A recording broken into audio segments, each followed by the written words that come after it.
20 de noviembre del 2017. Orden del día. Primero, verificación del quórum. Segundo, lectura de excusas. Tercero, consideración y aprobación del acta número 018 correspondiente a la sesión del 7 de noviembre del 2017 enviada por correo electrónico. 4, informe de presidencia, comunicaciones, consultas. 5, informe sobre el boletín de la academia. 6, intervención del doctor Ernesto Rengifo García sobre el poder de la voluntad unilateral en el derecho de contratos. 7, intervención del doctor Sergio Rodríguez Azuero, consulta particular enviada por Fernando Hernández Vélez. 8, proposiciones y proyectos de los señores académicos. 9, homenaje a la académica Liliana Estudián con ocasión de su doctorado en Derecho de la Universidad Libre. 10, vino de honor. Está leído el orden del día y la Secretaría informa que hay foro para llegar a tomar decisiones. Entonces está en discusión el orden del día. ¿Hay alguna objeción por parte de los académicos de no haberlo aprobado? Precisamente me permito rendir informes sobre los nuevos boletines virtuales de la academia que hemos publicado durante el año 2017. Por delegación de ustedes, durante el presente año he terminado la elaboración, publicación de 8 boletines ordinarios y 2 extraordinarios, y el último boletín, que este número 9, se publicará en los primeros días del próximo mes. Todos los boletines han sido remitidos por correos electrónicos registrados en la base de datos que reposan en la academia. Para lograr mejores resultados con el equipo colaborador en la elaboración del boletín, realizamos una depuración y actualización de los correos de los señores académicos. El primer boletín publicado en el mes de marzo fue enviado a 132 correos y visto por 53 personas, situación que se ha mejorado gracias a la difusión sobre la existencia del boletín, a la corrección de las direcciones electrónicas y al mayor interés de conocer la actividad de la academia. Eso por último, y así como el último boletín publicado en el mes de noviembre del 2017 fue enviado a 184 personas y visualizado por 70 personas. En primer lugar, la tasa de apertura de un boletín informativo es del 20%. Actualmente nuestro boletín tiene una tasa de apertura del 35%, es decir, 15% por encima del promedio. Esto se debe a que es un medio de información y que está generando cierto reconocimiento entre la comunidad jurídica. Por medio de comunicaciones también ha mejorado el tráfico de visitas en nuestra página web. Por ejemplo, los boletines del mes de agosto, el trabajo de la doctora Margarita Mena de Quevedo acerca del séptimo congreso de la academia fue leído por 25 personas de las personas que abrieron el boletín. En el boletín de octubre, 39 personas que abrieron el boletín se interesaron en el trabajo del doctor Marco Gerardo Monroy y el doctor Cesario Rocha. Adicionalmente, hemos observado el alza de interés en las figuras de opinión de los académicos Fernando Barbosa y el doctor Augusto Trujillo Muñoz. En cuanto a los videos, se ha evidenciado poca visualización debido a la larga duración. Para los próximos boletines se reducirá el tema central de la exposición, siempre y cuando el señor que hace la afirmación nos entregue oportunamente el material para la revisión y publicación. En los nueve boletines hemos publicado eventos académicos realizados en febrero y noviembre de 2017, incluyendo videos y fotografías de las sesiones ordinarias, extraordinarias, solemnes, actos académicos, el Congreso Nacional de la Academia, conversaciones y mesas redondas sobre diferentes temas de interés nacional. Asimismo, se publicaron los conceptos de la Corte Constitucional y trabajos de los señores académicos. Además, se mencionaron las columnas de opinión publicadas en los diferentes medios de noticias del país y en general informes sobre relevantes de interés para la comunidad jurídica. Considero que ha sido una labor importante de la academia, me permite conocer con mayor interés las actividades, modernizar la forma de difundir los actos y trabajos académicos y en general un espacio de comunicación de la academia. Quiero agradecer a la labor de la señorita Diana Vared, asesora de la academia, y el señor David Vargas, experto en el tema digitales. Ellos fueron fundamentales para hacer un trabajo en el cual se quiere lograr el mejoramiento y el reconocimiento de la actividad académica por la comunidad. considero importante que continúe esta publicación de los boletines durante el siguiente año en aras a que la actividad académica sea conducida por más personas y por los académicos que puedan consultar la información más importante de los eventos que organizamos. Invitamos a los académicos que no han recibido el boletín se comuniquen con la secretaria académica o por correo electrónico a esta info@acj.org.com para información y corrijan los datos que de los consentimientos de consideración del precio. Ahí que se lo corre. Muy bien, muchas gracias. Por el doctor Jaime Cerón y por sus colaboradores, porque ustedes saben que este es el medio de comunicación más importante que tiene la academia para divulgar todas sus actividades, y ha sido muy bien orientado por el doctor Cerón y los colaboradores que él tiene. Fíjense, con el informe breve que nos ha presentado, ha venido aumentando permanentemente la difusión por parte de las personas que manifiestan tener interés en conocer los diferentes actos que se producen en la academia, todos los conceptos de la Corte Constitucional y en general los eventos realizados. De manera pues que yo también insisto en que entren en comunicación con la secretaria los que no lo han hecho aún todavía, para que disfruten de la forma como se está divulgando toda nuestra tarea en este medio tan importante, no solamente en la página web, sino en los diferentes boletines que ha publicado el doctor Cerón.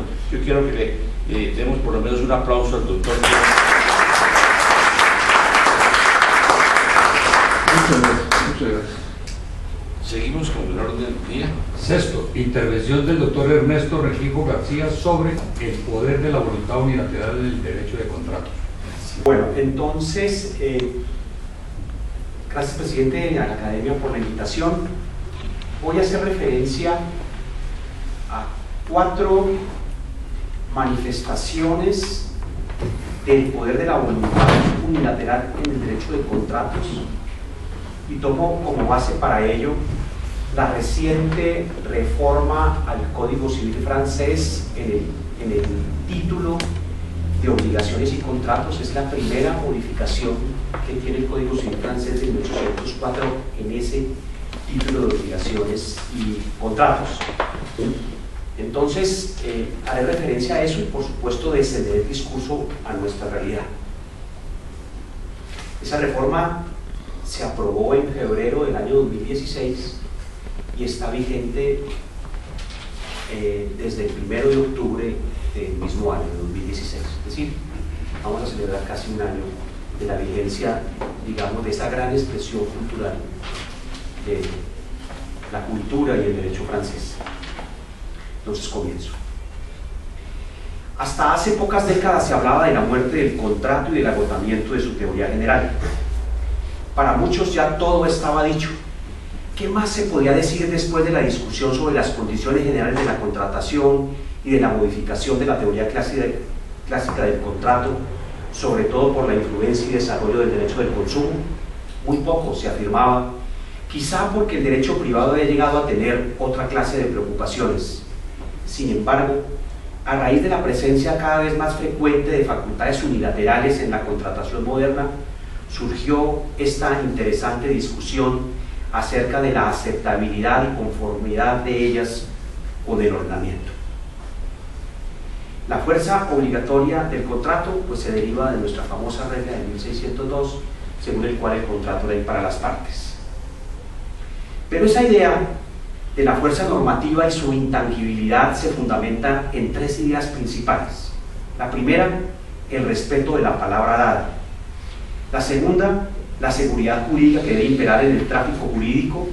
Y la tercera, la idea según la cual el contrato es ante todo un acto de previsión, en virtud del cual las partes disciplinan, proveyendo lo que estiman, la relación jurídica que las va a gobernar durante su duración o ejecución.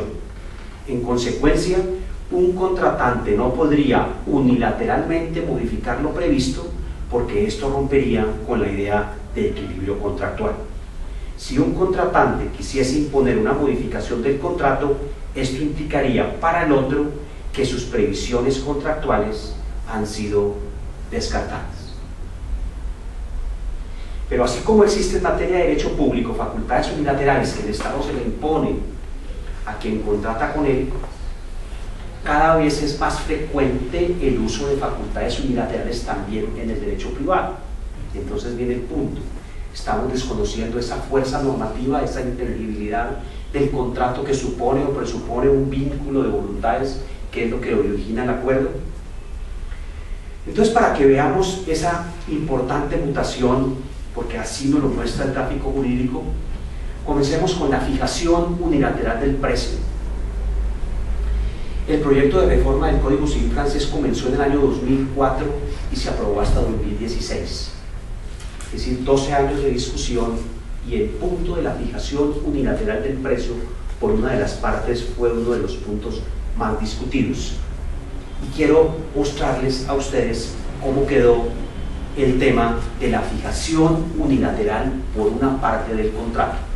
Les rememoro la regla del Código Civil nuestra de 1865, según el cual el precio en la compraventa no puede ser fijado unilateralmente por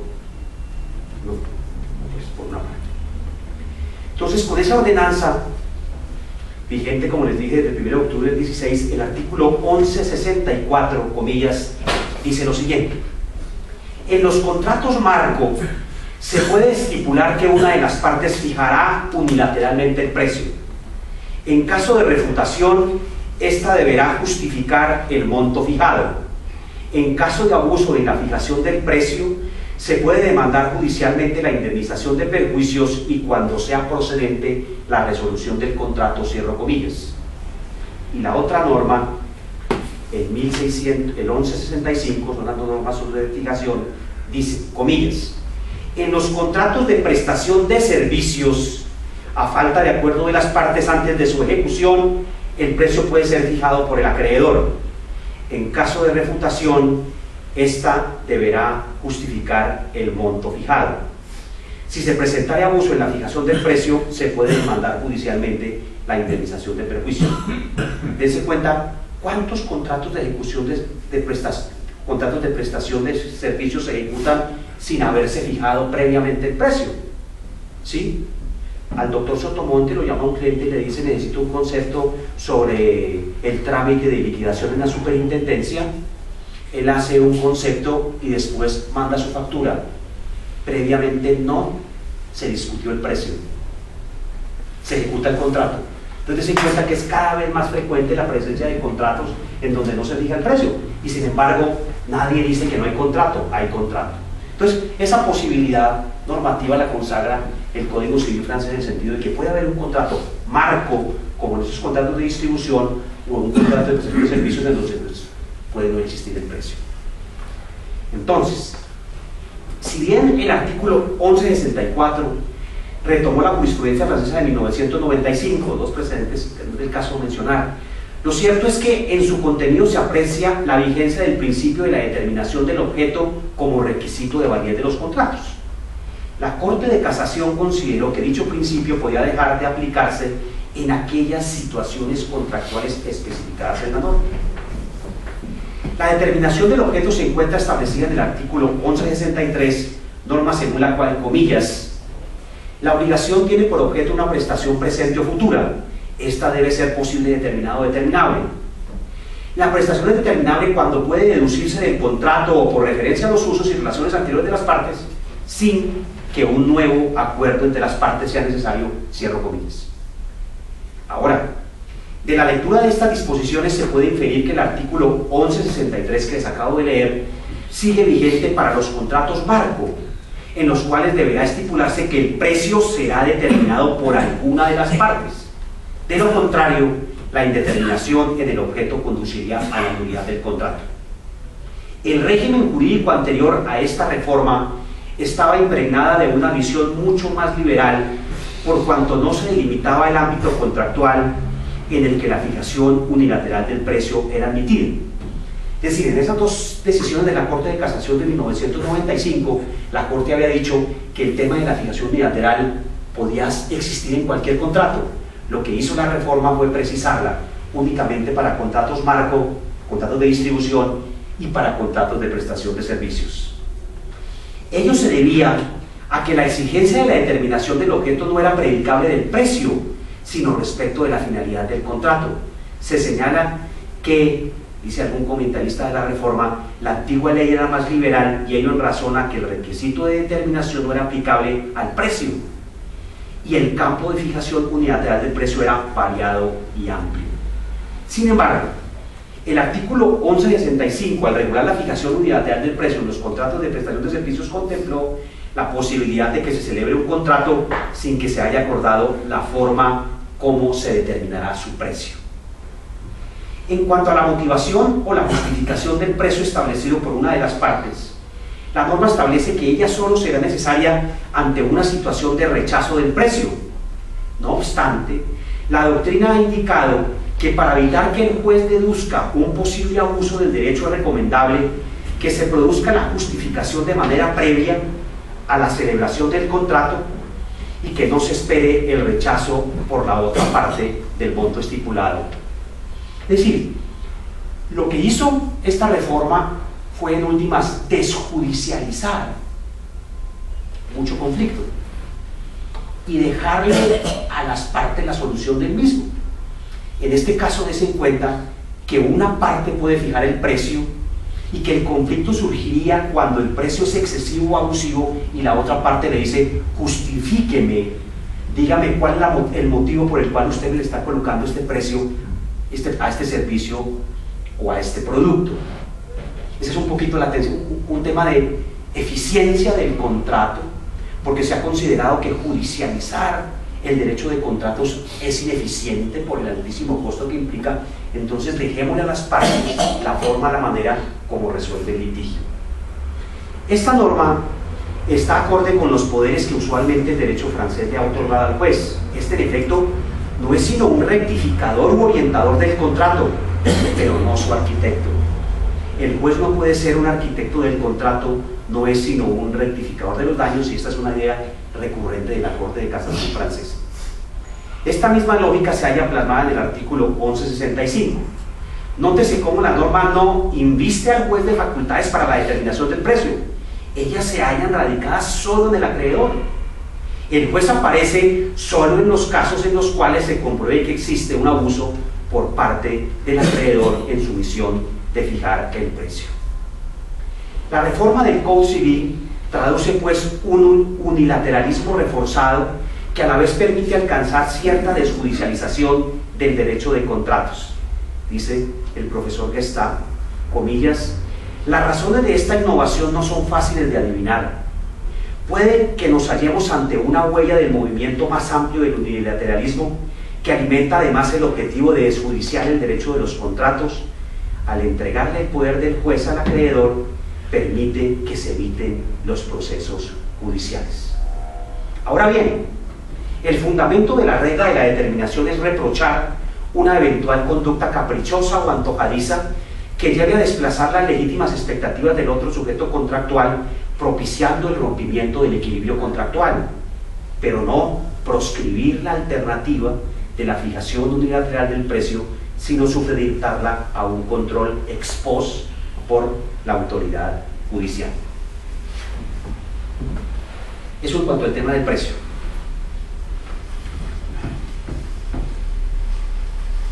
En el tema de la terminación unilateral,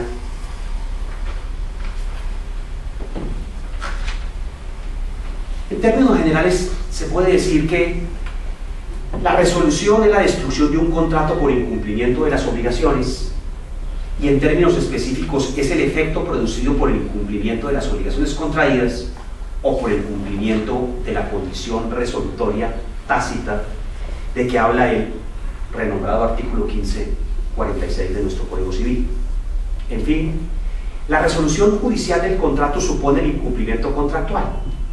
La tendencia actual es la permisibilidad del derecho a la resolución privada o destrucción unilateral del vínculo con ciertos resguardos sin la intervención del juez por la parte cumplida del contrato. Dicho todo esto, la pregunta que surge es: ¿qué pasa cuando la resolución unilateral extrajudicial o la retractación unilateral ha sido arbitraria, abusiva o contraria a la buena fe? ¿Qué remedios entonces tendría el contratante desilusionado que vio frustrada su expectativa por la no ejecución del contrato? Este sería tema, punto de otro tema que lo soslayo, es profeso por razones de tiempo, pero viene el punto que quiero destacar.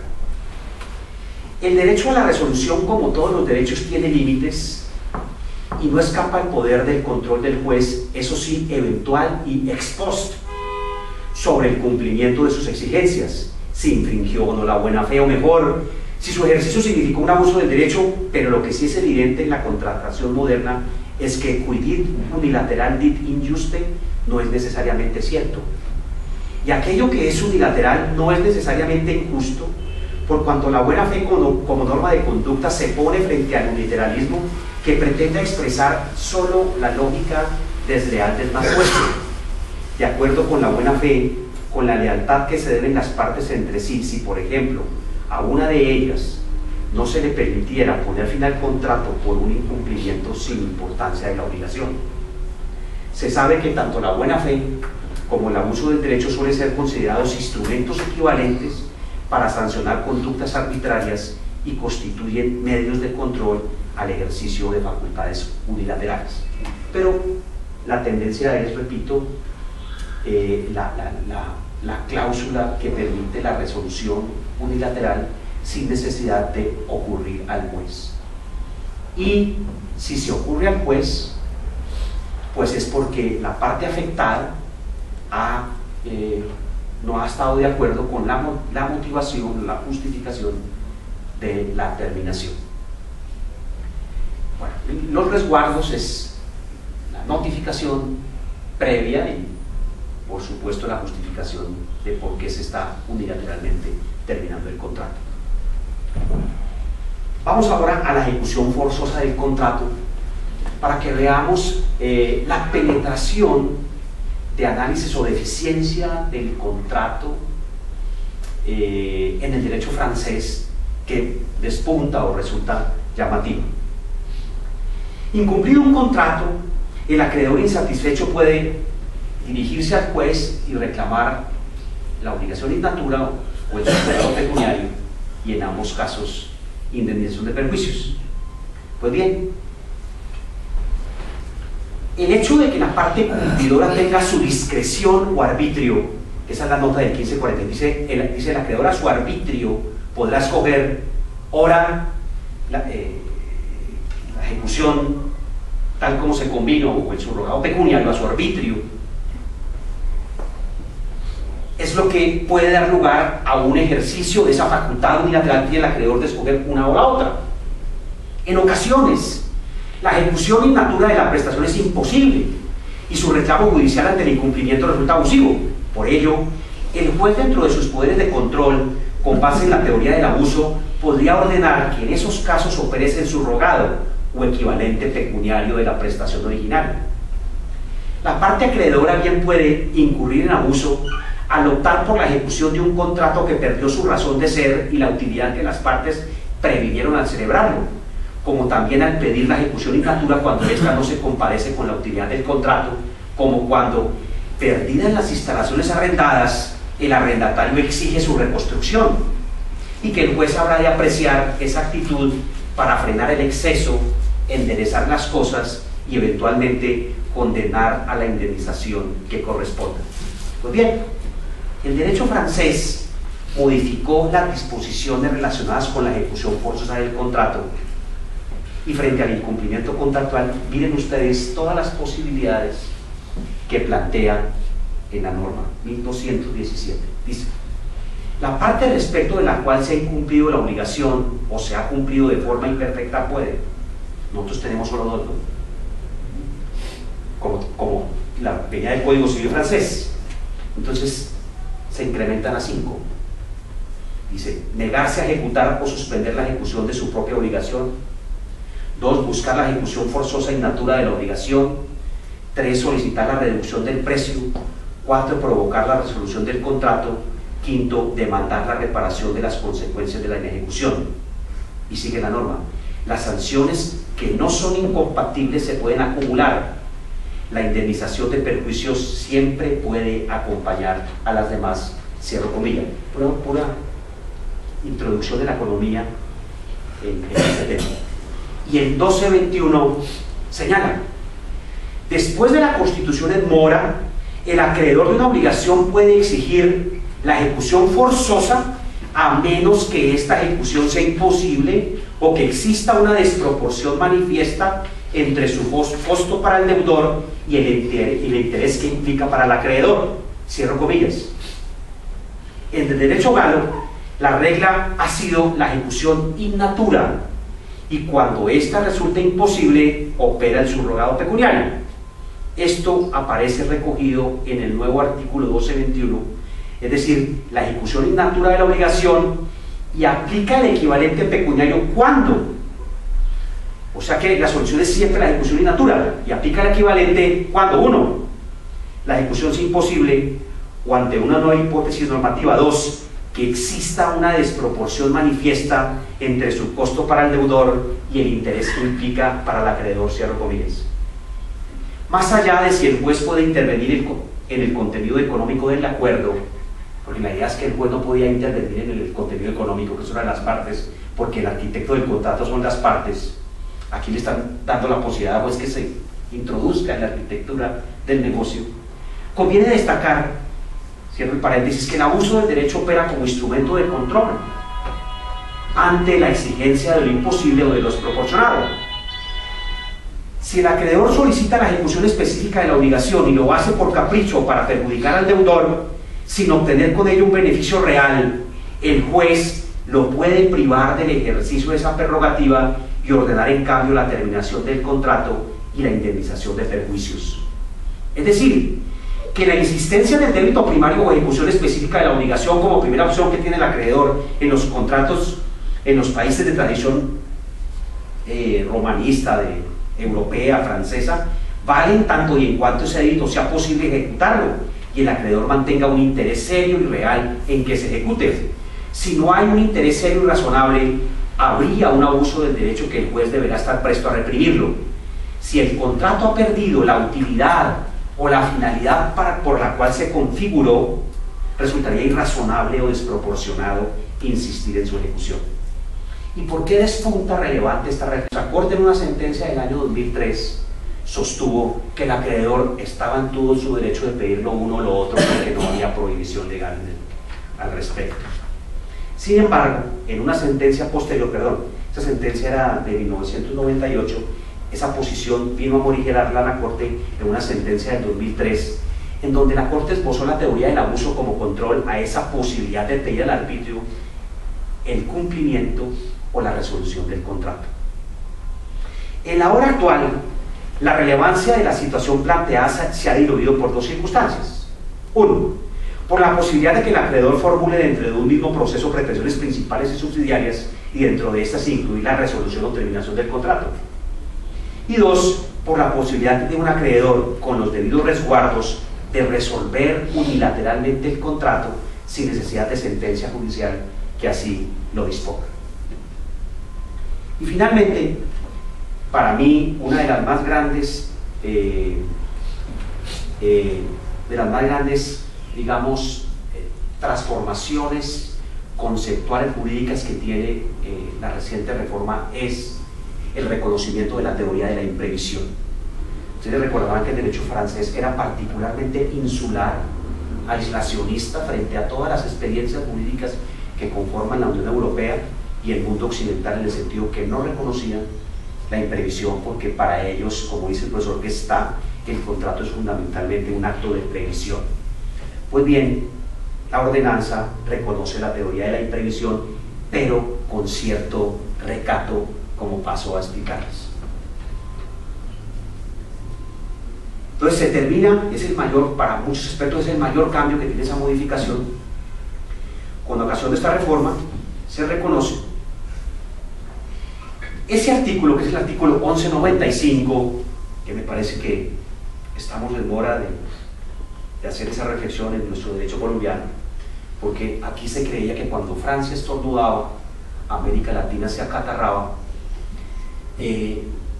Acuérdense que hasta 1936 nosotros aceptamos la teoría de la imprevisión, porque siempre repetíamos los dos famosos casos del arrendamiento, y eso fue el gran mérito que hizo esa corte admirable de decir, no obstante, tal. Pues vean, ese artículo 1195 prevé la existencia de un desequilibrio sobreviniente durante la ejecución del contrato, el deber de las partes de entrar a negociar sus términos, por eso la conferencia es poder unilateral, y la posibilidad que tienen ellas ante el fracaso de la renegociación de acordar su resolución o de solicitarle al juez que proceda a su adaptación. A falta de acuerdo en un periodo razonable, el juez podrá, a petición de una de las partes, revisar el contrato o resolverlo. Además, la figura no opera frente a los riesgos asumidos por las partes y la renegociación no suspende la ejecución del contrato. Para los administrativistas este tema es, pero para los civilistas el tema de la imprevisión es un tema complicado, por eso el equilibrio económico del contrato de la ley 80 difiere mucho del concepto que para el civilista tiene la imprevisión, vuelvo y repito, porque el contrato es fundamentalmente un acto de previsión. ¿Sí? Bueno, entonces miren lo que dice ese 1195. Si un cambio de circunstancias imprevisibles al concluir el contrato hace que la ejecución sea excesivamente onerosa para una parte que no había aceptado asumir el riesgo, se podrá pedir una renegociación del contrato a la otra parte. Esta parte seguirá ejecutando sus obligaciones durante la renegociación. Es decir, que la imprevisión no suspende la ejecución del contrato. Y el otro parágrafo. En caso de rechazo o el fracaso de la renegociación, las partes pueden acordar la terminación del contrato en el momento y las condiciones que determinen, o de común acuerdo pueden pedir al juez la adaptación del contrato. A falta de acuerdo en un plazo razonable, el juez podrá, a petición de parte, revisar el contrato o terminar en la fecha y las condiciones que determinen. Cierro comillas. En esta norma, lo que subyace es la idea de justicia contractual en el sentido de reconocer que los términos iniciales de un contrato pueden resultar desvirtuados por circunstancias imprevisibles que acaecen después de perfeccionado el acuerdo. Y aquí una glosa gramatical por el centro que tengo por la gramática. Me parece más adecuado utilizar la palabra perfeccionamiento que usa Bello y no la parte conclusión, porque conclusión significa terminación. Y en el lenguaje que se enseña en las facultades, todo el mundo habla de conclusión del contrato como sinónimo de perfeccionamiento, y la palabra conclusión es una palabra polisémica o ambigua. Por eso chapó a don Andrés Bello. Entonces todo el mundo dice conclusión, ¿no? Conclusión como sinónimo de perfeccionamiento. Conclusión es que el contrato ha terminado, o se ha ejecutado.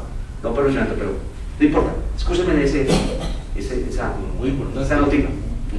Además, lo que se persigue es que sean las mismas partes o las que renegocien el contrato y dejar la intervención del juez como última ratio o instancia del evento en que la renegociación resulte fallida. La revisión judicial se utiliza, pues, como una amenaza con el fin de estimular la revisión convencional. Este es un ejemplo de la desjudicialización del derecho de contratos. De modo, pues, que el poder del juez frente al contrato se haya sometido a la voluntad de las partes, quienes de común acuerdo determinan si es pertinente su revisión judicial. Esta solución normativa va en consonancia con la tradición jurídica francesa de rechazar la intervención del juez en el contrato. Gestá fundamenta esta norma en los beneficios que ella representa para los empresarios franceses, quienes son los principales interesados en que su voluntad prime sobre la judicial. La modificación además está acorde con la política legislativa asumida en el resto de Europa, en donde se ha preferido la intervención del contrato a su terminación o anulación debido a razones de eficiencia económica en los negocios. ¿Y a qué agrego? No necesariamente por términos de eficiencia, sino además por una categoría dogmática que nosotros utilizamos, que es el principio de preservación del contrato, porque en términos de razonabilidad económica es mucho más conveniente preservar en la ejecución con el mismo cocontratante que terminarlo y salir a buscar otro cocontratante, porque eso explica mayores costos. Se observa que la norma se aplica respecto de aquellos eventos sobrevenidos que tengan efectos económicos para las partes. En efecto, de la lectura del artículo 1195 se deduce cierta restricción en la aplicación de la imprevisión como doctrina reequilibradora del negocio, en el sentido de que no serán todos los aspectos imprevisibles los que causarán una modificación o intervención en el contrato, sino aquellos que imprimen mayor onerosidad en las prestaciones pactadas. Es decir, el artículo 1195 no operará en situaciones en las cuales varíen elementos diversos al precio. Lo anterior se deriva de la distinción teórica entre imprevu e imprevisión, definiéndose la primera como todo situación imprevista, mientras que la segunda se refiere solo a cuestiones económicas o financieras imprevisibles al momento de la celebración del contrato. El artículo 1195 es quizá una de las innovaciones más relevantes que trae la modificación del Código Civil, como les mencioné, por cuanto rompe con la tradición jurídica de hacer prevalecer el principio pacta sunt servanda y la autonomía de la voluntad sobre los posibles riesgos económicos que implica la celebración de negocios, en especial del tracto sucesivo. Ahora, dicho rompimiento, valga decir, no es absoluto.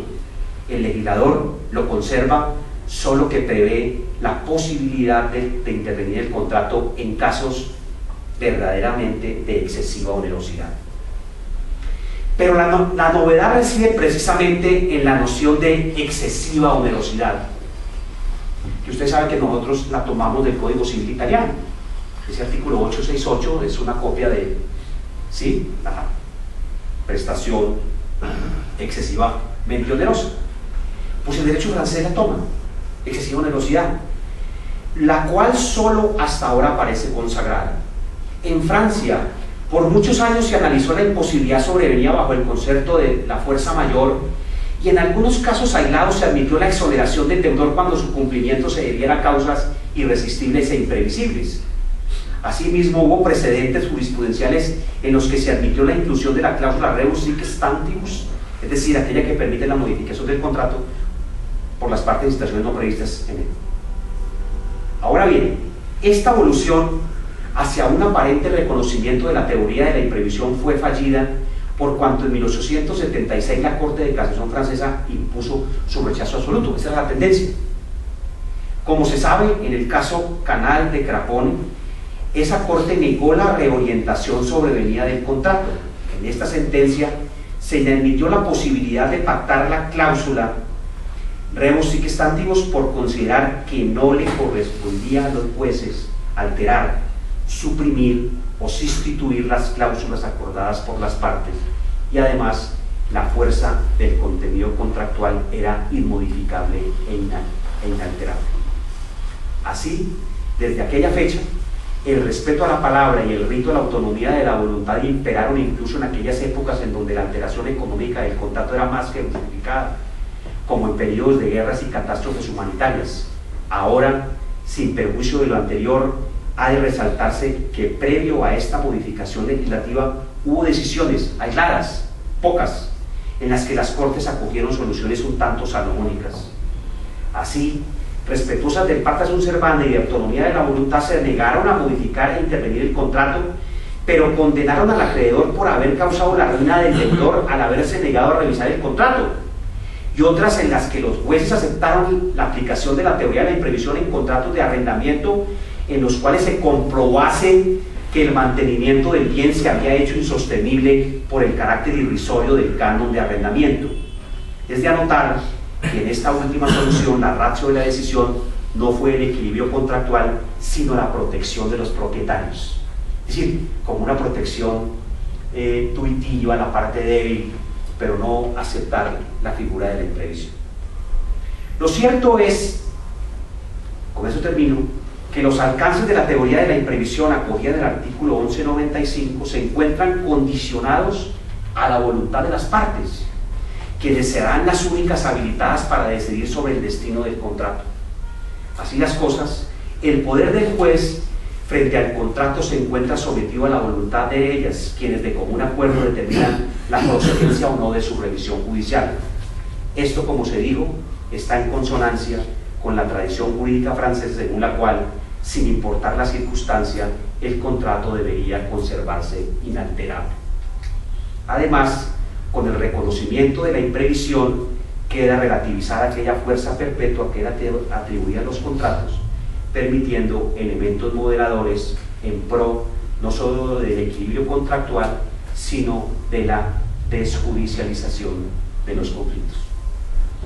Entonces, ese es más o menos el resumen, cómo esa desjudicialización del contrato está aparejada con la idea de un unilateralismo que vale en tanto y en cuanto sea lícito. Ese es más o menos el resumen de estos 4 aspectos que me parecía a mí relevante socializarlos o ponerlos en discusión aquí en la academia. Muchas gracias, presidente. Muchas gracias, doctor Ernesto Rengifo, la claridad que nos ha hecho sobre las recientes reformas que ha hecho el Código Civil francés sobre el tema del poder de la voluntad unilateral en el derecho del contrato. Y es que a mí me parece que esa es una de las corrientes que se están dando en el derecho, donde se le está haciendo cada vez más fuerza a la solución unilateral del contrato para evitar justamente la intervención de los jueces y para desjudicializarlos justamente. Yo creo que esa es una de las fuerzas de la autonomía de la voluntad también, y de la forma como también de los particulares mismos ponen a buscar esa fuerza obligatoria del contrato contenida en el artículo 1602 de nuestro Código Civil. Yo le agradezco mucho al doctor Rengifo por su claridad y quiero ofrecer la palabra a las personas que tengan alguna inquietud sobre el tema. Me parece que dentro del área del derecho civil es muy interesante esta consideración que nos hace sobre la reforma del Código Civil francés, que desde luego influye de una manera muy clara en las instituciones nuestras. El doctor Carlos Fredeje, por favor. Ernesto, agradecimientos. Yo no sé si esa propuesta que hace el doctor Rengifo tiene posibilidad de aplicarse a la teoría general de los ámbitos jurídicos. Contrato como una especie del acto jurídico o del negocio jurídico del que es padre el profesor Finestrosa, siguiendo la teoría del derecho alemán. En el caso específico de nuestro ejercicio profesional y respecto de la fijación unilateral y abusiva del precio en las relaciones de familia, en cuanto al acuerdo, en cuanto al contrato relacionado con la regulación de la obligación de alimentos, no el nacimiento de la obligación, porque el nacimiento de la obligación está en la ley, especialmente en el artículo 411 del Código Civil, sino en la regulación de esa obligación. Los obligados a prestar los alimentos generalmente llegan ante funcionarios que no tienen ni la menor idea de cómo se hace la regulación de alimentos, y entonces el 2.9 dice: el papá se obliga a pagar la educación. De ahí quedó la conciliación aprobada, y generalmente la mamá entonces lo saca de la escuela pública y lo lleva al colegio San Carlos, no le dice nada al papá, y al año le dice: usted no ha pagado los alimentos, págueme conforme a la tarifa me fija el colegio San Carlos. Yo le he dicho al juez que ese título ejecutivo, como lo está presentando, no es completo, es un título ejecutivo complejo, y que además la complejidad del título no se puede hacer sin que previamente se haya tomado el acuerdo, el consentimiento del papá que está obligado, porque la mamá no puede unilateralmente, sin consentimiento tácito por lo menos del padre, de fijar el valor de esa obligación alimentaria. Eso no ha sido recibido, porque simplemente él se obligó a pagar, y como se obligó a pagar, cualquier manifestación de voluntad unilateral que haga la mamá, es la mayoría de los casos que se presenta así, debe ser cumplida por el papá, así él no sepa el monto de la obligación. Entonces no sé únicamente a eso, porque son muchísimos más los temas que tienen que ver con el negocio jurídico en el derecho de familia, que sigue teniendo pues una alimentación muy importante en el derecho civil.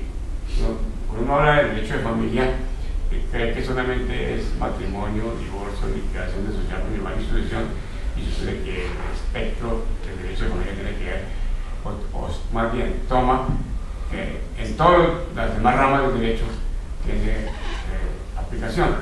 Yo preguntaba, por ejemplo, si un proceso de restitución de bien tiene o no tiene implicaciones en la familia, que no está regulado por el derecho de familia. Estamos sacando una familia de la satisfacción de un derecho fundamental de la familia, que es la habitación. Simplemente por dejar planteada de manera muy simple el tema para que se pudiera hacer la ampliación a ese aspecto. Muchas gracias, señor. Esa reforma contiene 151 artículos. El 50% es la positivización de decisiones que ya habían pasado por el tamiz o expresión jurisprudencial, es decir, la jurisprudencia como forma anticipadora de la legislación.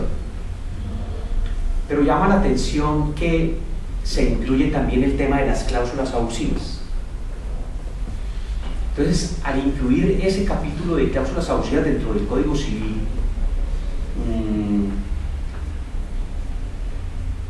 es decir, los franceses excluyen la teoría de la causa, porque la teoría de la causa, se sacaba la causa como elemento del contrato, porque a través de la causa podía ver la manera como el juez interviene judicialmente en el contenido del contrato. Entonces saca, ya la causa no es elemento de la existencia del contrato. Pero vienen los comentarios y dicen, sí, pero al meter el tema de cláusulas abusivas, están volviendo al juez a mirar el contenido en el sentido de que tiene que proteger la parte débil. Es un poco lo que la parte débil, en el sentido de que el juez queda facultado para expulsar del contenido contractual aquella norma que él considera que es abusiva, o sea, partiendo de la base de que hay una asimetría, que eso el derecho francés es parte de la base de, pues, digamos, de una ficción que es el equilibrio, o que cada quien concurre a celebrar un contrato en ejercicio de su autonomía privada. Pero haberle emitido el capítulo de cláusulas abusivas, están diciendo, ahí están metiendo algo para que el juez termine entrometiéndose en el contenido de ese desequilibrio contractual. Buscando el equilibrio. Sí, sí. Ahora, también dicen los otros, esa es una postura, otros dicen, hombre, no hay que mirarlo así, lo que hizo Francia fue adaptarse al derecho contractual europeo, que lo que está avalando es darle facultades a los privados para solucionar sus conflictos y dejarle al juez como la última ratio es el juez. ¿Sí? Ese es un debate muy interesante, el que usted acaba de plantear, profesor Frank. Esta modificación al Código Civil francés es asimilada también por la Unión Europea en su plan legislativo, ¿o no? No, exactamente. Europa tiene varios proyectos de codificación europea, fundamentalmente el proyecto Lando, del derecho alemán y del derecho americano, y entonces había una gran presión para que Europa adecuara su derecho contractual a las nuevas visiones del derecho comunitario europeo. Incluso esa modificación estuvo precedida de dos proyectos, uno el proyecto catalán, un proyecto muy francés, y otro del proyecto Terre, pero fueron catalogados como proyectos muy profesorales. Y entonces hubo otro proyecto que fue el proyecto de la Cancillería, o sea, el Estado interviene, y lo que hace esta ordenanza final es recoger ese derecho francés, ese derecho europeo, y un derecho ya burocratizado, porque de la Cancillería la Cancillería pide conceptos de magistrados y tal. Pero llama la atención lo siguiente, que al Senado no le interesaba intervenir en obligaciones y contratos, por eso le llegó al gobierno expedir la famosa ordenanza vigente 1 de octubre. Es decir, este fue un proyecto que no fue discutido en el Senado, sino elaborado por esa amalgama de dos profesores, el profesor Terré Simler, el famoso Tratado de Obligaciones, Catalá también, y la Cancillería. Entonces surge, pero está esa perspectiva europea que se recoge en el proyecto Lando, que es un famoso proyecto sueco, bueno, un proyecto muy anglosajón, pero también tiene derecho continental europeo. Es más o menos, a grandes rasgos, la influencia que tiene esta reforma. Destacar la extraordinaria exposición del doctor Rengifo, trabajando en otros temas a profundidad hace mucho tiempo. Yo, más que un interrogante, quería exponer un comentario comparativo con la teoría general del contrato del Estado y los poderes unilaterales. Y resulta interesante observar cómo la teoría del contrato del Estado llega al estado del derecho privado. El origen en el mismo derecho francés radica en la consideración políticamente determinante de establecer que el Estado no es autosuficiente y que necesita a su vez vincular a los particulares a la gestión pública. Y en su momento, por distintas circunstancias, se considera que el medio idóneo para hacerlo es el contrato, que ya estaba creado en el derecho privado, y se incorpora en una forma interesante a lo público bajo una consideración de los mismos franceses de ir adaptando la teoría del contrato del derecho privado a la noción de lo público. Y sucede algo muy interesante en esa transposición, y es que se considera desde la óptica de lo público que al Estado no se le puede aplicar el mismo régimen que se le aplica a los particulares en materia contractual, por muchísimas razones. Hay textos de la época en el derecho administrativo clásico que tratan de explicar muchísimas teorías sobre el particular, pero básicamente se condensan en dos argumentos. La primera, porque cuando el servidor público actúa por vía contractual no lo hace jamás en nombre propio. Algunos, para hacer un comentario anecdótico, creen que sí, sino que lo hace en nombre de una comunidad que es el Estado, y que cuando ese servidor público se obliga desde el punto de vista económico no lo hace en nombre propio, sino que compromete el erario público, el patrimonio de todos los habitantes de ese Estado. Y por eso sustrajeron del contrato del Estado, de la teoría del contrato en el derecho privado, y fueron tratando de adaptarlo hacia esa construcción de lo público. Y la forma de defender fundamentalmente el patrimonio del Estado en la contratación fue la de establecer privilegios y prerrogativas, de ahí nace la teoría de la exorbitancia, en favor del Estado, que para algunos desde la óptica del derecho privado, doctor Ernesto, significaba el rompimiento de eso que usted ha mencionado ahorita y ha recordado en el artículo 1602 del Código Civil nuestro, que es que el contrato es ley para la parte bajo el criterio de la igualdad de los sujetos intervinientes en la relación contractual. Y desde la óptica de lo administrativo se ha respondido siempre que efectivamente en el contrato del Estado el principio de la igualdad no es un punto de partida, porque el principio de la igualdad solo se rompe entre iguales y no entre desiguales, y el Estado no es igual a un particular. Y esa teoría de la exorbitancia comprende desde el momento original de su establecimiento los poderes unilaterales en favor del Estado. Pero llama la atención en lo siguiente: esos poderes unilaterales no son una creación del derecho administrativo. Esos poderes unilaterales ya están implícitos en el derecho privado, en la teoría evolutiva del contrato, en el derecho privado a través de la modalidad del contrato de adhesión. El contrato de adhesión viene del derecho privado y es una expresión inequívoca de un poder muy exorbitante, además, de una parte que es la parte fuerte en el contrato privado, que le impone a la otra las condiciones para poder negociar. El ejemplo típico es el contrato, entre muchos, del contrato de transporte, por ejemplo, donde ya hoy uno, inclusive, adquiere un tiquete desde el correo en su teléfono y llega al aeropuerto y entra sin hablar con nadie, simplemente una persona que a uno le muestra una clave para salir y entra al espacio donde espera la toma del avión, se sube al avión y se baja al avión, y uno se preguntaría si uno tuviese algo que discutir en relación con el incumplimiento del contrato de transporte, ¿a quién le reclama? ¿Al teléfono?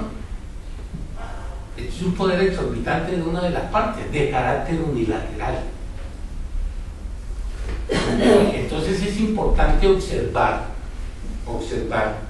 que esto de los poderes unilaterales en el contrato privado no es nuevo. Inclusive hay algunas expresiones en el mismo Código Civil nuestro, por ejemplo en el contrato de arrendamiento, cuando el arrendador puede unilateralmente terminarle el contrato al arrendatario. Y hay otros ejemplos que el doctor Regifo ha tocado en otros escenarios y que son muy dicientes en ese sentido. A mí me parece interesante resaltar eso porque cuando veo que en el 2016 los franceses adoptan medidas tendientes a implantar en su Código Civil, ¿cierto? Poderes unilaterales, es muy pertinente la comparación de lo que pasa en lo público. Y lo mismo sucede con el tema del precio. Fíjense cómo de pronto lo público avanzó, doctor Regifo, un poco más rápido que lo privado, con la teoría de la ecuación financiera, que usted también mencionó muy acertadamente, que es un gran anticipo a la superación de la teoría de la imprevisión en materia de precios y de cómo se establece una regla correspondiente y concordante en virtud de la cual efectivamente son las partes las que tienen la potestad de determinar el precio en el contrato estatal, pero sobre la base de que el mantenimiento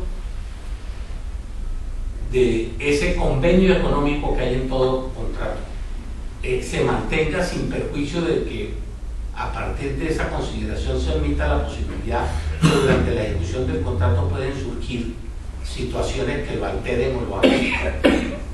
Y entonces le he dado a las partes,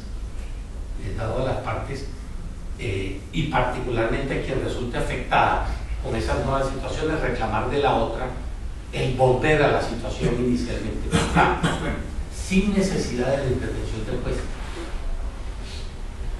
Y allí es de observar igualmente que el Estado no goza de ninguna prerrogativa en ese sentido,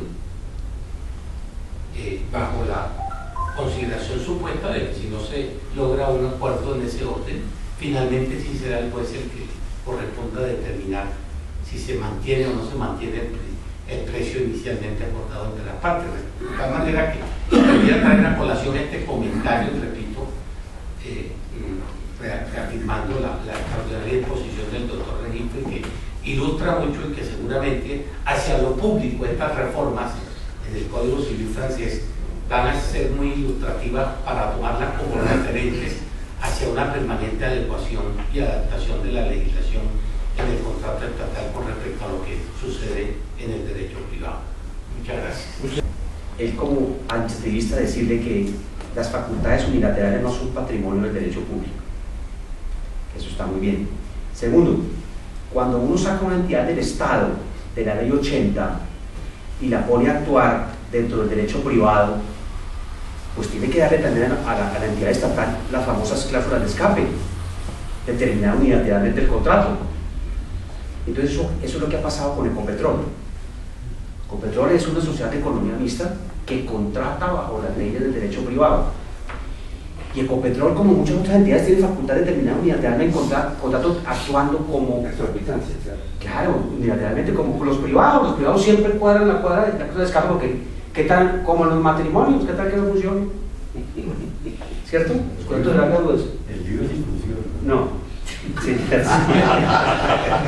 Entonces, el Consejo de Estado, en dos sentencias recientes, de septiembre de 2016, a propósito de la situación de Ecopetrol, reconoció la validez y la eficacia de las cláusulas de determinación unilateral, no como facultad exorbitante del Estado, que es lo obvio, en razón del interés público de estudiarse en la contratación pública, sino también en el evento en que una agencia del Estado gobernada por el derecho privado,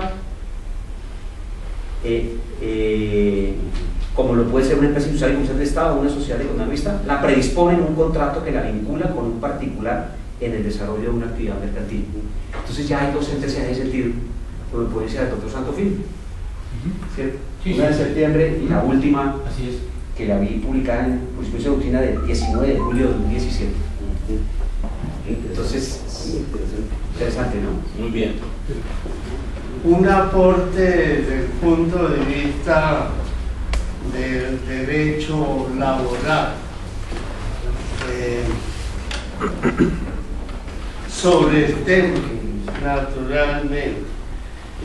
Nosotros tenemos una figura doctrinaria que es el ius variandi, que es la facultad de variar unilateralmente el contrato asignada al empleador como expresión de su facultad subordinante, obviamente dentro de algunos linderos en que no perjudique al trabajador ni económica ni jerárquicamente, pero de todos modos es una facultad del empleador, puede por su cuenta, repito, con linderos, modificar o introducir cambios en el contrato, por ejemplo, en cuanto a la distribución de la jornada, en cuanto al lugar de pago del salario, en cuanto a la periodicidad de algunos informes o obligaciones, de modo que no estamos ajenos al tema y creo que aporta algo a esta importante discusión o pensamiento al que nos ha traído en buena hora y con buen material el doctor Regifo. El primero, el doctor Regifo no lo dijo porque él es muy respetuoso de la legislación francesa. Hace poco en el externado de Colombia, hace tal vez un mes, 2 meses, tuvimos la oportunidad de hacer un gran seminario con los franceses comparando los nuevos criterios en derechos civil y personas, familia, bienes, obligaciones, sucesiones y contratos, y allí lo que uno aprecia es que la legislación francesa es una legislación muy conservadora. Lo estoy diciendo no desde el punto de vista partidista para no tener dificultades, lo estoy diciendo desde el punto de vista filosófico, que es una legislación muy conservadora, y si uno compara lo que ha ocurrido en distintas ramas del derecho civil, pues nos damos cuenta que gracias a la Corte Suprema de Justicia y gracias a la Corte Constitucional son muchos los avances que podemos presentar nosotros dentro de nuestro derecho frente a lo que ha ocurrido en el tema francés. Eso, digamos, es una primera reflexión. La segunda reflexión es que no fue fácil la discusión de cambiar unas normas que han sido tradicionalmente, entre comillas, sacras del derecho francés, para reemplazarlas por unas normas que responden a un derecho mucho más contemporáneo, como el tema que nos ha traído el doctor Ernesto. El doctor Regifo nos trae algo que realmente es de mucha actualidad.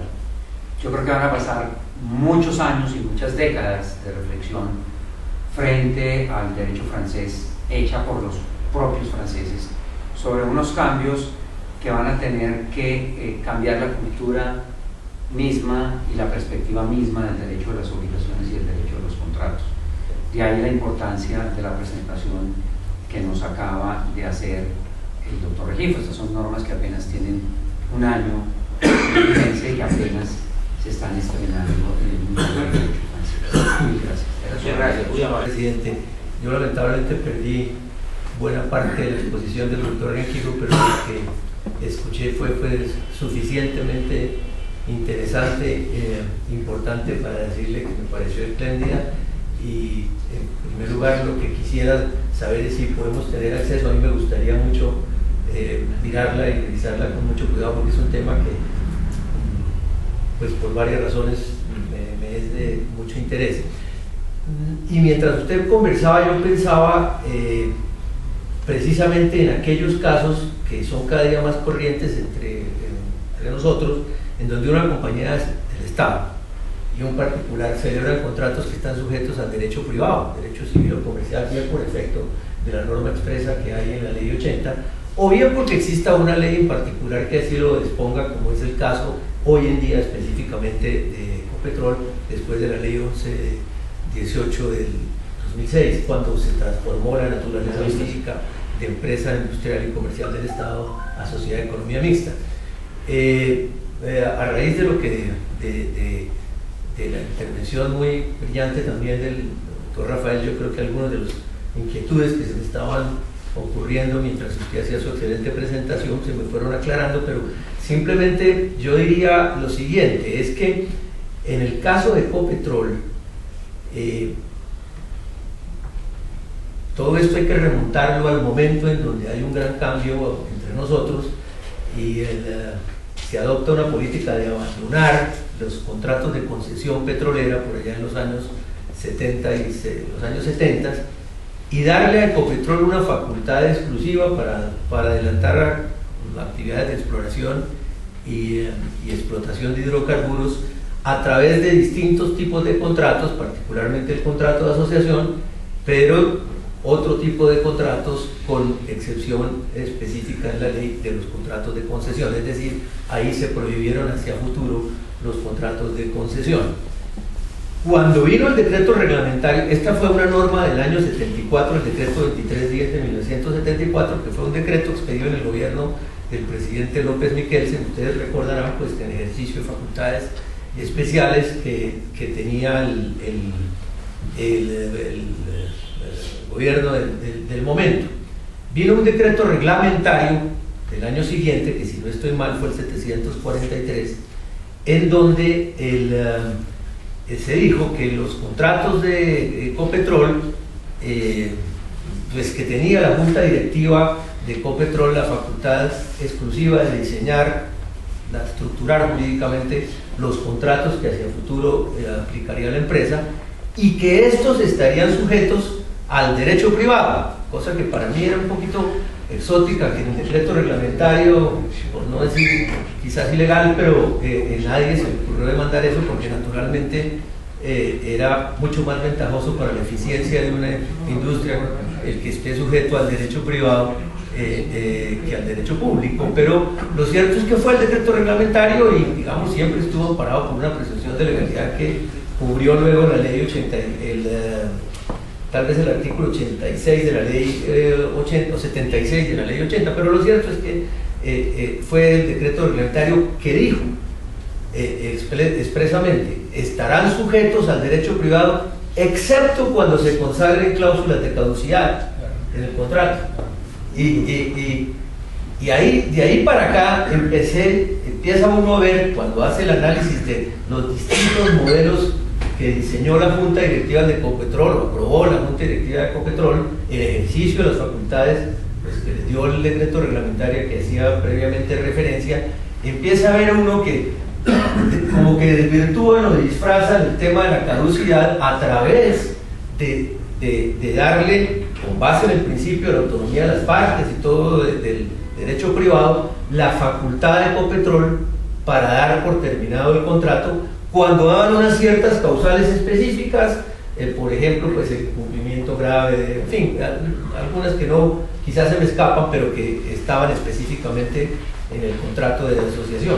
Cuando uno pensaba, cuando uno las miraba y decía, pues en buena parte estas son las mismas causales de caducidad que antes, o por lo menos algunas, estaban consagradas en el Código de Petróleos, que tipificaba y regulaba muy específicamente el contrato de concesión petrolera antigua. Pero ese fue como el modelo que fue adaptándose en Ecopetrol, acudiendo pues a esa fórmula que no era tan clara, incluso en el derecho privado entre particulares, de que una de las dos partes tuviese la facultad de dar por terminado el contrato cuando había una razón justificada, razonable, del incumplimiento de la otra. Así vino aplicándose con algo de impresión y mucha discusión sobre el particular, pero claro, las nuevas tendencias modernas, ahora hoy en día, con las sentencias, por ejemplo, que nos decía el profesor Rengifo hace un momento, recientes más bien del Consejo de Estado, que le dan mucha claridad al punto, digamos que se aplicó de manera corriente, no excepta de discusión y de materia de algún litigio que nunca se llevó hasta una sentencia judicial, pero esa fue la manera como de alguna forma, en el caso específico de Ecopetrol, pero podría ser aplicable a otras entidades del Estado que están que en su contratación o en su relación con terceros, digamos, para la materia contractual, estén sujetos al derecho privado. De manera que muy interesante oír la exposición del profesor Rengifo, y desde luego me parece interesante además cómo puede llevarse ese concepto cuando entre nosotros una de las partes es una entidad del Estado sujeta al derecho privado en sus relaciones contractuales, bien por disposición específica de la ley o por la ley 80, que tiene un principio pues, general aplicable a todas ellas. Sobre el tema de la contratación del ambiente civil, pero me parece que es muy importante como complemento de lo que se está discutiendo, el tema moral y ético. Es impresionante cómo en la contratación en Colombia, como está diciendo el doctor Jadique, utilizan 5 abogados y 2 ingenieros, porque importa más el pleito que la ejecución de la obra. Y uno de los escándalos más grandes que ha habido en Colombia últimamente es el caso de Reficar. Los contratos que hacían, contratos llenos de trampas, llenos de fraudes, llenos de mala fe, en que dicen que el desfalco equivale a 4 reformas tributarias. Ese aspecto moral y ético es muy importante también tenerlo como un complemento, porque es la esencia. Yo estuve hace poco dando unas conferencias en la Universidad Católica del Ecuador y me impresionó ver cómo un país con 15 millones de habitantes y por ahí unos 10 o 12 años de bonanza petrolera pavimentaron todas las vías de comunicación, hasta los potreros los pavimentaron, hicieron 7 hidroeléctricas y antes que eran compradores de energía colombianos los deben. Es decir, que la bonanza petrolera deja unas obras para la posteridad de ese país. Y Colombia, con 50 millones de habitantes y más de 30 años de bonanza petrolera, no tiene una sola obra faraónica, no tiene una sola obra. Reficar, y de suerte pues que ese tema moral y ético lo dejo como una inquietud, no era más, señor presidente. Intervención del doctor Sergio Rodríguez Azuero, consulta particular enviada por Fernando Hernández Vélez. Presidente, el doctor Sergio Rodríguez me pidió el favor de leerle su trabajo. Sí, agradezco mucho que el doctor Álvaro Barrero lea, porque es una consulta de carácter privado y como es la última reunión de trabajo, es necesario que nosotros podamos dictar la resolución correspondiente para inmediatamente darle respuesta en los próximos días al interesado.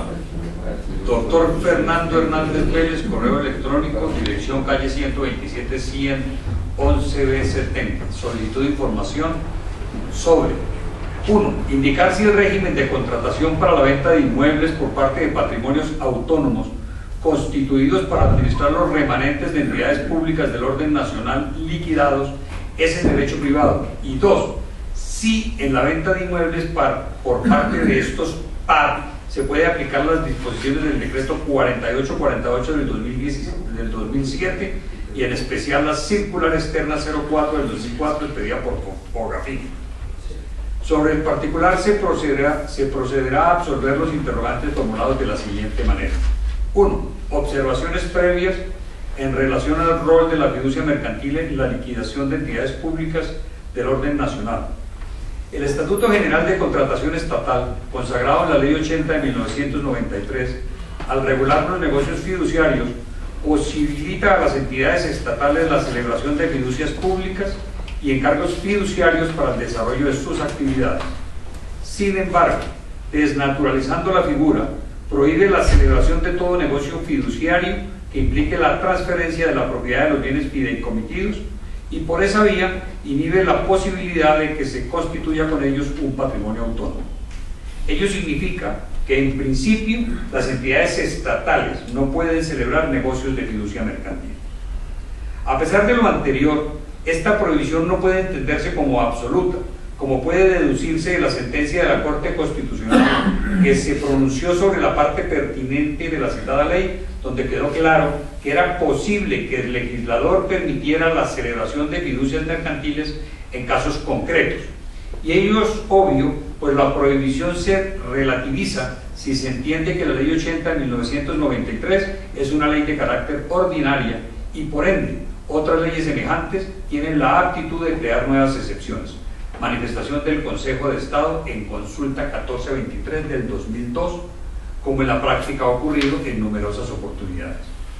De hecho, la misma Ley 80 de 1993 trae consigo dos eventos en los cuales, y a vuelta de consagrar los nuevos tipos de encargo y fiducia pública, permiten la constitución de fiducias mercantiles y por supuesto su característico patrimonio autónomo para la titularización de activos e inversiones y el pago de pasivos laborales. Análisis de la consulta presentada. En materia de venta de inmuebles, en el contexto liquidatorio señalado en la consulta, debe recordarse que el Decreto Ley 254 del 2000, en su artículo 2, estableció, comillas, el proceso de liquidación se inicia una vez ordenada la supresión o disolución de una de las entidades a las cuales se refiere el artículo 1 del presente decreto. El acto que ordene la supresión o liquidación dispondrá lo relacionado con las situaciones a que se refiere el parágrafo primero del artículo 52 de la Ley 489 de 1998. Asimismo, en dicho acto o posteriormente podrá disponerse que la liquidación sea realizada por otra entidad estatal que tenga dicho objeto.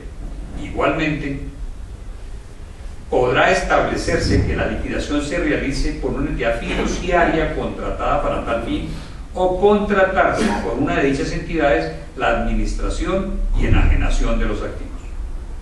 En relación a la norma citada y teniendo en cuenta lo anunciado anteriormente, vale la pena efectuar los siguientes comentarios.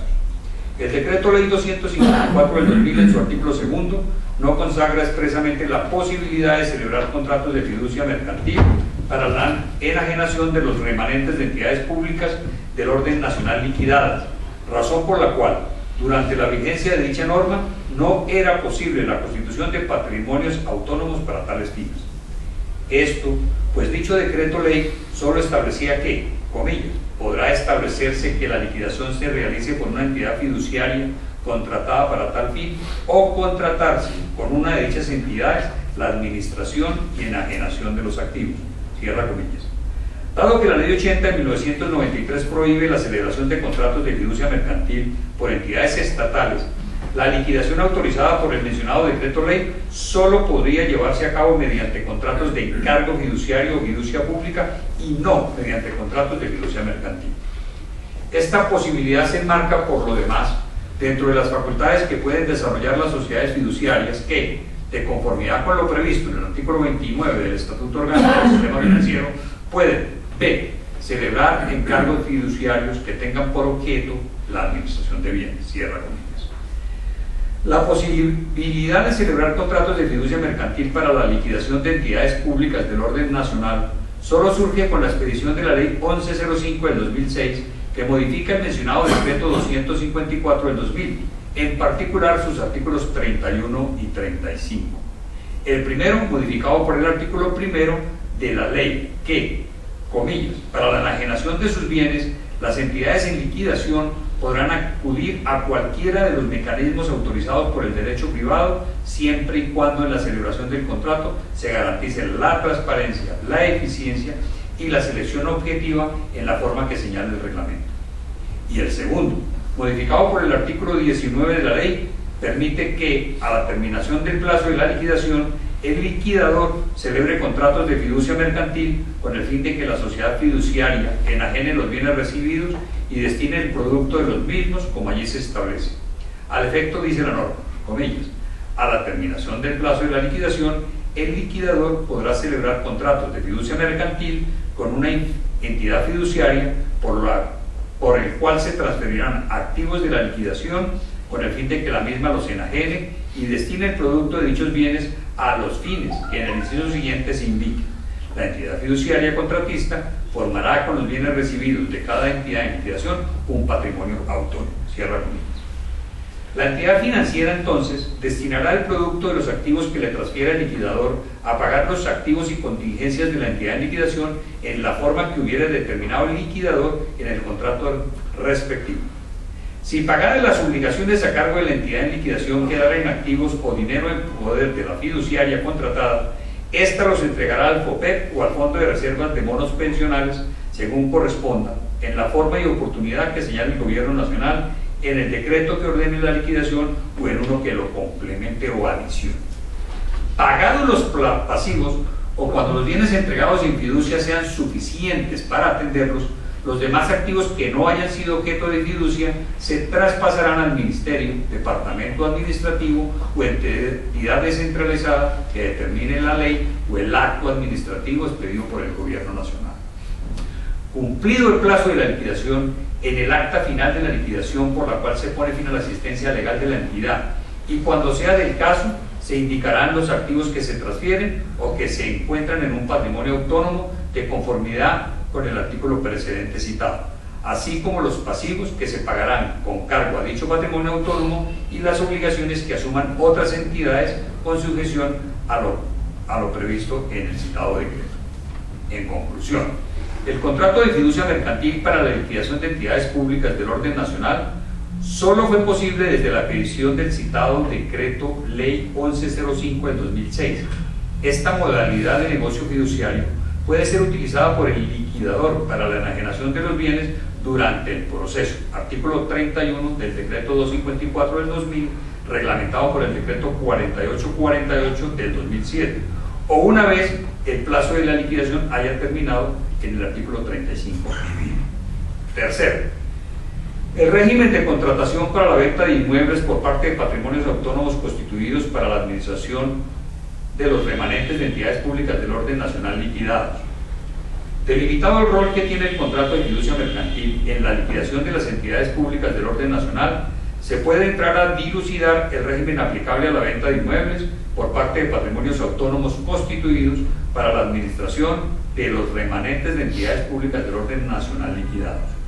Sobre el particular, hay que tener en cuenta el ámbito de aplicación del régimen general de contratación estatal, la Ley 80 del 93, principalmente sus artículos 1, 2 y 32 de la misma, en los cuales se consagra un criterio subjetivo. Un contrato es estatal cuando una de las partes es entidad estatal y será interadministrativo cuando ambas lo sean. La Ley 80 de 1993, en conclusión, regula los contratos en donde al menos una de las partes sea entidad estatal. Las entidades financieras no son entidades estatales por su naturaleza, dado que los negocios fiduciarios no son actos de delegación, sino de colaboración, intermediación o sustitución. Las sociedades fiduciarias contratantes tampoco adquieren la calidad de entidad estatal por el hecho de celebrar un contrato fiduciario. Es oportuno tener clara la diferencia entre el contrato de fiducia mercantil celebrado entre la sociedad fiduciaria y la entidad estatal y los contratos que la sociedad fiduciaria celebra con terceros como vocera de patrimonios autónomos para el cumplimiento de la finalidad pactada en el acto de constitución. El contrato de fiducia mercantil celebrado entre una entidad estatal liquidadora y una sociedad fiduciaria es un contrato estatal, pues una de sus partes es entidad estatal. Los contratos celebrados en desarrollo de la finalidad prevista para el patrimonio autónomo, que no poseen personería jurídica, no son contratos estatales. En uno u otro caso, se someten a las reglas del derecho mercantil, lo que nos permite concluir que el régimen de contratación para la venta de inmuebles por parte de patrimonios autónomos constituidos para la culminación de la liquidación de una entidad es el del derecho privado. 4. Aplicación de las disposiciones del decreto 4848 del 2007 y en especial la circular externa número 04 del 2004, expedida por Fogafín a la venta de inmuebles por parte de los patrimonios autónomos constituidos para la administración de los remanentes de entidades públicas del orden nacional liquidados. Si bien es cierto que los contratos celebrados por los patrimonios autónomos son regidos por el derecho privado, esto no significa que el administrador, la sociedad fiduciaria, pueda ignorar por completo el régimen de contratación pública. Si se entiende que el negocio fiduciario es un negocio de sustitución por medio del cual el constituyente, en este caso una entidad pública, puede valerse de un fiduciario para ejecutar una obligación o función que le es propia, pues nótese que el constituyente no delega, solo se vale de la fiduciaria para cumplir. La fiduciaria debe llevar a cabo su labor teniendo en cuenta los principios que orientan la actuación del, en este caso, construyéndolos a partir de las metodologías fijadas por el decreto 4848 del 2007. Como caso análogo, presentamos la posibilidad de celebrar fiducias mercantiles para la ejecución de proyectos de urbanización y programas de vivienda de interés social consagrado por la Ley 388 de 1997. En efecto, la mencionada ley permite que para los fines expuestos las entidades públicas celebren contratos de fiducia sin limitaciones ni las restricciones previstas en el numeral quinto del artículo 32 de la Ley 80 de 1993, pudiendo incluso delegar la adjudicación de los contratos. A pesar de que el régimen aplicable a los contratos celebrados por patrimonios autónomos es del derecho privado, la posición ius publicista, plasmada en los términos del artículo 31 del Decreto Ley 254, como este quedó modificado por la Ley 1105 del 2006, supone que el fiduciario es un colaborador de la administración y no puede, por ende, pasar por alto las finalidades superiores que orientan su actuación. Considerando que los negocios fiduciarios son negocios de sustitución, por medio de los cuales el constituyente puede valerse de un fiduciario para ejecutar sus obligaciones o funciones, y que en tratándose de dineros públicos no puede existir un total desprendimiento de los procedimientos públicos, la metodología para la determinación del valor inferior de venta de activos consagrado en el decreto 4848 del 2007 es un modelo que puede ser utilizado por la sociedad fiduciaria encargada de enajenar los bienes o de la administración de los remanentes de entidades públicas del orden nacional liquidados, salvo, por supuesto, en el primer caso, que se le haya impuesto convencionalmente otro sistema. Cabe aclarar que esta conclusión no es contradictoria con los contratos celebrados por el patrimonio autónomo en desarrollo de su finalidad, sean de derecho privado. Esto, pues, una cosa es el contrato celebrado por el patrimonio autónomo con terceros y otra distinta los deberes del fiduciario surgidos del contrato de fiducia mercantil y la ley. En relación a la aplicación de la circular externa 04 del 2004, expedida por Fogafín, hay que tener en cuenta que esta regula, comillas, el procedimiento que deben utilizar las entidades financieras y aseguradoras en liquidación forzosa administrativa, cerramos comillas, mas no la liquidación de entidades públicas del orden nacional, por lo que los procedimientos allí contenidos no deben ser aplicados a la liquidación de entidades públicas del orden nacional, salvo que éstas se traten de entidades financieras o aseguradoras. Pero si se leen ambas disposiciones, se advertirá sin dificultad que ellas señalan criterios de razonabilidad similares para determinar los gastos, ingresos, avalúos y tasas de descuento, tiempos estimados de comercialización y en general contribuir a la formación de un precio correcto, entre otros, por lo que sirven analógicamente de guía para una correcta actuación de la sociedad fiduciaria. En consecuencia, y respondiendo las preguntas en el orden que fueron formuladas, resumimos. 1. El régimen de contratación para la venta de inmuebles por parte de patrimonios autónomos constituidos para administrar los remanentes de entidades públicas del orden nacional liquidados es de derecho privado, pero al hacerlo deben velar porque se garanticen los principios de transparencia, eficiencia y selección objetiva.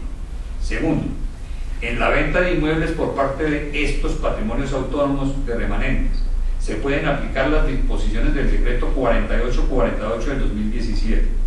También, con criterio analógico, cabe tener en cuenta la circular externa 04 del 2004, expedida por Fogafín, que consagra principios razonables y similares para un adecuado cumplimiento del encargo. En estos términos quedan rendidas las inquietudes planteadas. Cordialmente, Sergio Rodríguez Osorio. Está leído la información. Muchas gracias. Remanentes Se aplican las circulares 04. que era, Pero era, creo que era liquidación de regalías, ¿no? sí, una liquidación de regalías, y quedó un remanente. Entonces, ¿qué hace el gobernador? Se la da a una fiduciaria, Que la fiduciaria... Fidupetrol, y parece que el tema ahí es que, bueno, yo no conozco, ella no le da el manejo como bien público, sino por el hecho de pasar a un patrimonio autónomo, le dan un tema de derecho privado, seguramente sin respetar lo que plantea el doctor Rodríguez Azuero. Principios tradicionales ahí, puede ser. Ya, me parece que puede ser, no sé si el tema de la más absoluta importancia, es muy importante, porque hay muchos referentes en el medio, en nuestro medio, sobre la disposición de esos bienes. Inclusive me permitiría hacer la siguiente consideración. Primero, efectivamente, la distinción de cuando una entidad pública, definida legalmente como tal, celebra contratos que según la ley se sometan al derecho privado. Aquí se ha tenido la desafortunada equivocación en algunos sectores, consistente en que cuando la ley regula ese tipo de contrataciones, la entidad pública se autoproclama absolutamente independiente del régimen de la contratación pública, y eso no es cierto. Pero eso no es, por eso es importante. Y eso no es cierto. Lo debimos haber dicho mucho tiempo. Lo vino a decir expresamente la ley 1150 del 2007, que modifica la ley 80, en el artículo 13, si mal no recuerdo, cuando disponen que los contratos que no se sometan al régimen estatal de todas maneras deben respetar ciertas reglas de derecho público que son inevitables, que son insalvables. Y menciona varios: el régimen de los principios, el régimen de inhabilidades e incompatibilidades, para lo que el doctor Horacio mencionaba en cuanto al régimen ético del tema, y fundamentalmente el régimen presupuestario. Y entonces esa tiene que ser una consideración permanente, que se ha registrado en numerosísimas providencias de protección de lo público, porque reitero, ante la equivocada consideración de que cuando el contrato público, el contrato de la entidad pública se somete al derecho privado, se considera que se sustrae totalmente de lo público, es incorrecto. Eso por un lado.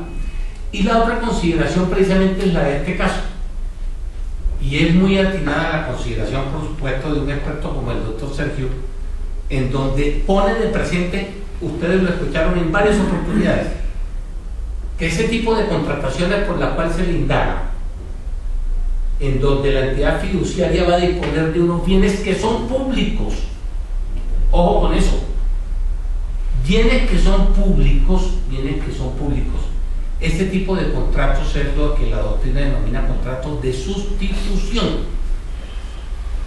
O sea, no hay un desplazamiento de la entidad pública. La entidad pública busca la fiduciaria como medio o instrumento para ejecutar la obligación o el deber que le corresponde. Lo que equivale a decir también, me parece importante observarlo, que cuando la fiduciaria va a disponer de los bienes, no puede tampoco sustraerse absolutamente de que son bienes públicos. Y para efectos de su liquidación o su venta o remate o disposición, deberá tener en cuenta esa consideración. Yo quería aportarle a la luz. Es que, y digo, estar venciéndose el plazo, es el caso de Cogás. Es que el Cogás pues, vendió nada menos que todo. Que eso lo que hubo ahí fue realmente pues, una adquisición por parte de un tercero, en este caso de una empresa que se constituyó, el TGI, la transportadora de gas, que vino a reemplazar Ecogas, pero esa la adquirió y la empresa de energía de Bogotá, y los dineros fueron a una fiducia que debe estar por vencerse, si no es ahora, este año, muy posiblemente a principios del año entrante, con el producido de esa fiducia, pues con los dineros que se llevaron allá, pues había que atender una serie de obligaciones que estaban todavía pendientes, que venían del proceso de la vida jurídica normal de Ecogas. Es más bien importante porque ahí están hablando de muchísimo dinero y es algo que debiera, pues, yo desconozco en qué momento está el proceso, pero debe estar por culminarse, de manera que sería sumamente interesante ver cómo lo han desarrollado y se ha venido cumpliendo con estos principios que decía el doctor Rafael en este momento y que de alguna forma el doctor Sergio Rodríguez plantea en su concepto. Es un caso bien importante en donde es muy riesgoso que pudiera llegar a ocurrir lo mismo que ocurrió en el caso de Fidupetrol, en donde se hablaba de unas regalías que son bienes del Estado, pero es que en este caso es lo mismo, es el producto no de una regalía, sino de la venta de un bien del Estado. Muchas gracias. Proposiciones y varios, y entonces ahí sí está la propuesta del doctor. La expresión Academia Colombiana de Jurisprudencia, porque no se había registrado, ya salió publicado en la Gaceta, no hubo oposición y ahora está en examen de fondo, o sea que yo creo que en un mes podríamos tener el signo distintivo Academia Colombiana de Jurisprudencia y ninguna persona podría utilizar un signo igual o semejante sin autorización del presidente y de su junta directiva. Muchas gracias. Homenaje a la académica Liliana Estupiñán con ocasión de su doctorado en Derecho. Como ha sido ya una costumbre que hemos venido teniendo en los últimos meses acá en la academia, quiero que todos registrar y agradecer el regalo que nos ha traído la doctora Liliana Estupiñán de este tomo primero del libro Tribunales y Justicia Constitucional, un homenaje a la Corte Constitucional, en el cual interviene ella con Carlos Arturo Hernández y William Guillermo Jiménez como editores académicos, y nos trae una lista de muy importantes juristas que fueron los que intervinieron en ello. También de la obra de Ana Patricia Pavón Mantilla, Liberalización de la interrupción voluntaria del embarazo, propuesta desde la democracia consensual, que son obras de editada por la Universidad Libre y también la primera por la Universidad de Bolonia. Así que muy agradecido a la doctora. Vamos entonces a acto seguido de que terminemos esta sesión, que ha sido admirable, a rendirle un homenaje a la doctora por su designación como directora del doctorado en Derecho de la Facultad de Derecho de la Universidad Libre. Estamos por darle un aplauso y abajo de invitamos al vino de honor.